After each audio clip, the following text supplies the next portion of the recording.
my dad's on his last days. And I don't care how long it takes, I'm not leaving him. Certain people won't do that. Yeah. And I'm not saying that's bad on them. Desmond. Yeah, cool. Because you know what, yeah? A lot of people get ratings for looking after their youths and what being there for them. Yeah, but not. You see, not being there for your parents yeah. is a whole next thing, you know. And after it, Yeah, can't man, imagine. And you know what? I will say also, I know not everyone, because I was chatting to my mum yesterday and saying, no, the other day, and I said, Mum, and this is one of them raw moments.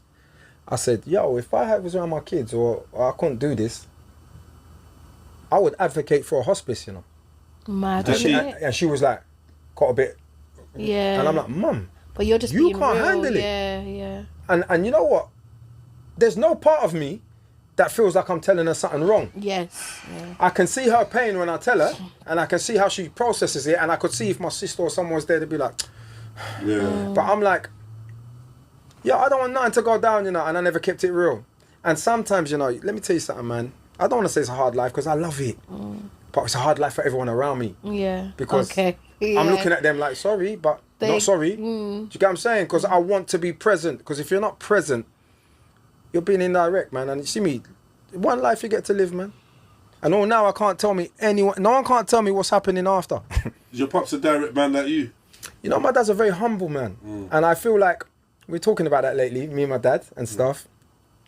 And he's in and out of consciousness or even reality at the moment. Okay. The other morning is crazy, you know.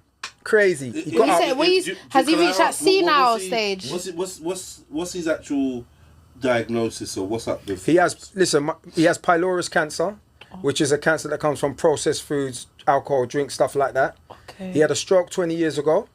Yeah, and when he had that stroke, they read him his last rites. The top brain stroke surgeon, Nigerian man, come to the hospital, walk for the hospital, and he's like, look, I'm the top guy. He's like, he's not Okay. going to last the night.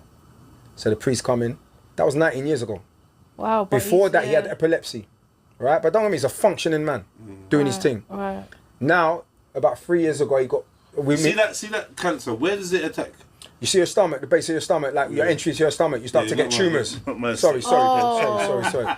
'Cause Yeah, real. yeah. But you get tumours. Rebuke And what it happens in is, the name of when you start to Jesus. eat food now and food's coming down, Yeah. you start to get reflux and things like Acid that. reflux. I see. Yeah, so right now he's on a tip like, you know, like he's got That's a a gauze in serious there thing. because it can go into his lungs. That's a and serious choke him, thing, yeah? you know. So there's like liquids only. And I come back and I'm like, liquids what? Because for 4 days, the man just wouldn't drink water and nothing as I come. And I'm looking at him and I'm like, I had to keep it real with him. I said, yeah, you're trying to kill yourself. You're trying to do it, yeah. And he took him 24 hours to reply, really. And he was like, you know what, man? Pierre, them are going like, this is how I got to go. I remember people